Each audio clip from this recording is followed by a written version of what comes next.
All right, let's do this.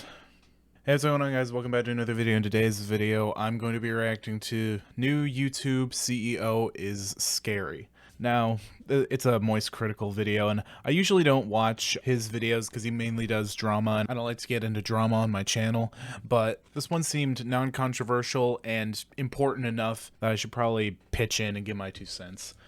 Because YouTube is my love, my life, it's everything to me. It's been my primary source of entertainment for the last, I don't know, since I was like 8 or 9 years old.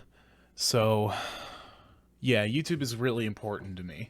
I just want to know about these new changes and what it means for the future of YouTube and, what it means for content creators.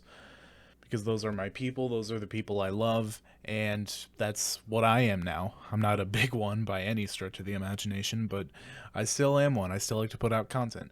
This is going to be a pretty short one, so yeah.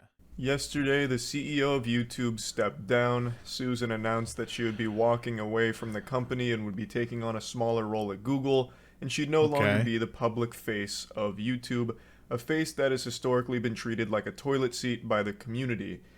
That is very true. That is extremely true.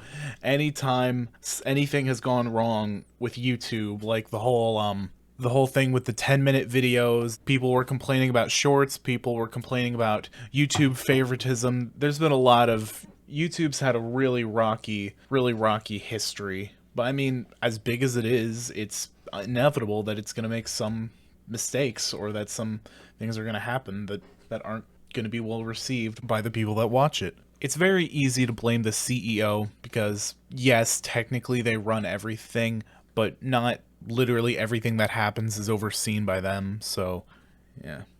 Let's see who the new toilet is. Susan has shouldered the blame for the majority of the things wrong with the Yeah, platform, and rightfully absolutely. so, I would argue.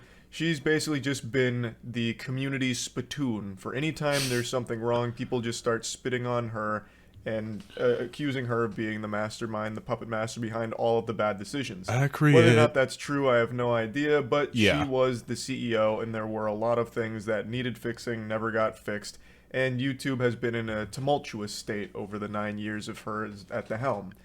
Yes. However, this led a lot of people to believe that with Susan stepping down, things would magically improve.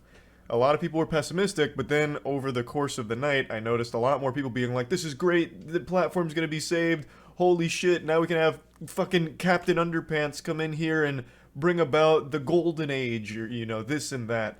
Because Susan's no longer there, I mean, she's going to have to be replaced by somebody great, was the perception a lot of people started to adopt. How? Like, it's the case of you don't know what you had until it's gone. So, comparatively, Susan could have been an amazing CEO compared to what this new guy's going to do. So, yeah, I think we should reserve our judgment until after we see what this new guy plans to do. However, in the wise words of Jedi Master Qui-Gon Jinn, there's always a shittier fish. It was announced who the new CEO would be, and over the course of the night, people started to look into them. The new CEO is Neil Mohan, and Neil Mohan was previously the CPO of YouTube, the Chief Product Officer, Okay, so and still. people found out that Neil Mohan was actually the one responsible for that huge push YouTube tried to make into the Web3 crypto NFT space. Oh, we're f***ed. We are f***ed. I forget all that stuff I said about reserving judgment. This is going to be YouTube from here on is going to be the physical embodiment of hell. I mean, it's already red and white. They may as well just add yellow and orange to embrace the fiery pit of eternal damnation that they've become. In 2022, this goofball proudly posted YouTube's most embarrassing update. It was a look at what's coming for the year, but what was really standing out to most people at the time was this ham-fisting of Web3 blockchain and NFT shit. So Web3 opens up new opportunities for creators. We believe new technologies like blockchain and NFTs can allow creators to build deeper relationships with their fans. Spoken like a true asshole who owns two bored apes and thinks he's going to own the planet.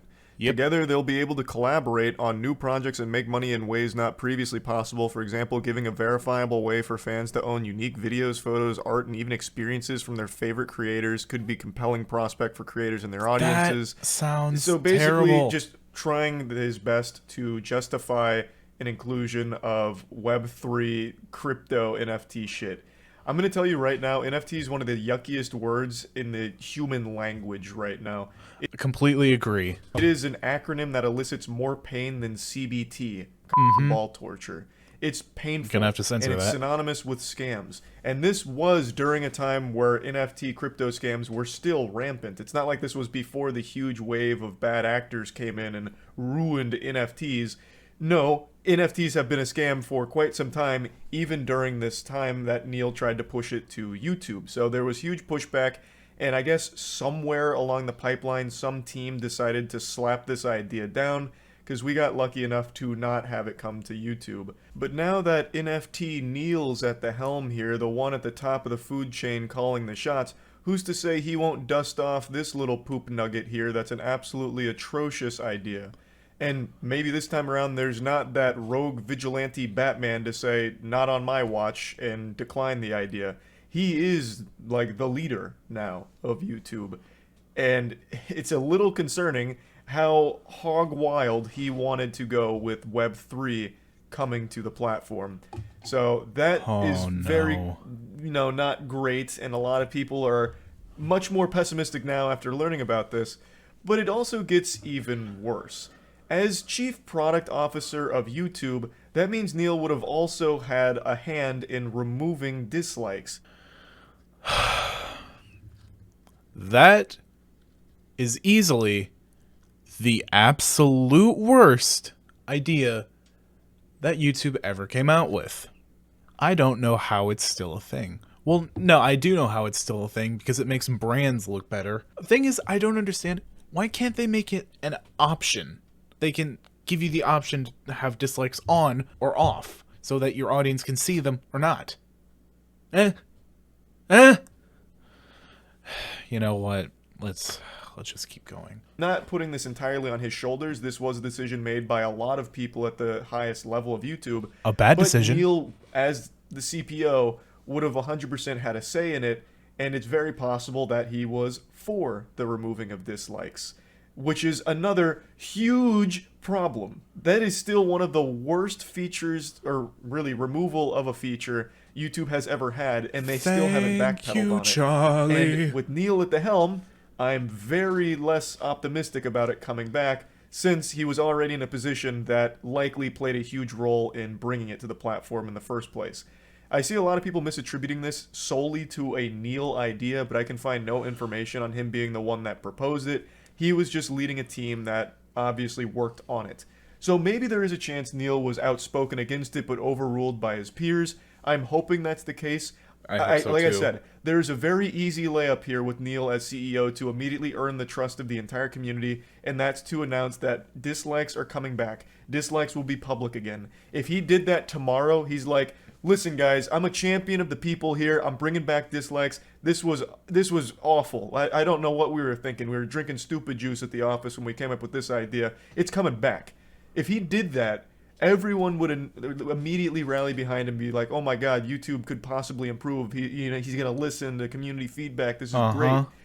But I'm not sold on that being in the realm He's of not gonna do possibility that. ever. I'd like it to be, but after reading all of this about Neil, I'm starting to think he may have been a pretty important figure behind the scenes for some of the worst features that YouTube was toying around with. But again, this is speculation. He could come in and do an amazing job, and that's We what can I'm only hoping hope. for, but it is not a great start considering what he's publicly tried to bring to the platform in the way of fucking NFTs.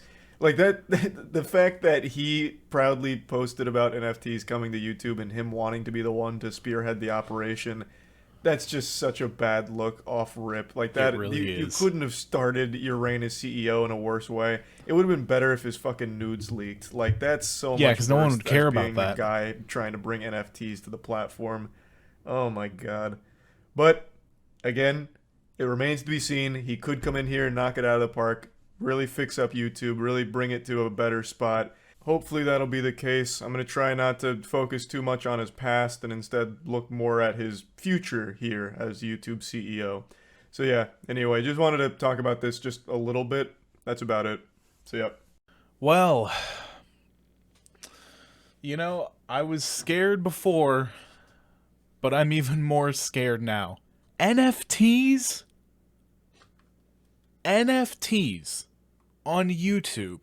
Like, literally on the platform, not through some third party, on YouTube. I might just leave. And the likelihood that he was pro dislike, it's gonna be a rough one, guys. I mean, there's a possibility that it's gonna be alright, but the way it's looking now, it's not looking good. But, you know, we gotta remember that we, as the viewers, have power. Because when we use the platform, we're giving them what they want. And as stupid as it sounds, if this doesn't end out well, we may have to go on strike. I know, it sounds stupid and it sounds crazy, but if bad enough things happen, like, who knows what this guy, if he tries to bring NFTs to YouTube, we all need to rally together to either stop using YouTube or to slam the platform with anti-NFT content. Because I know the vast majority of people hate NFTs, myself included, and just hate the thought of them, and anyone who brings them up makes you want to physically vomit. KSI. But anyways, remember, he may be the boss, he may make the decisions, but if we aren't happy with those decisions, we can make a difference. So, let's keep our heads up, look toward the future with hope, and just buckle down. We're gonna get through this together, guys. I promise. It's all gonna be alright.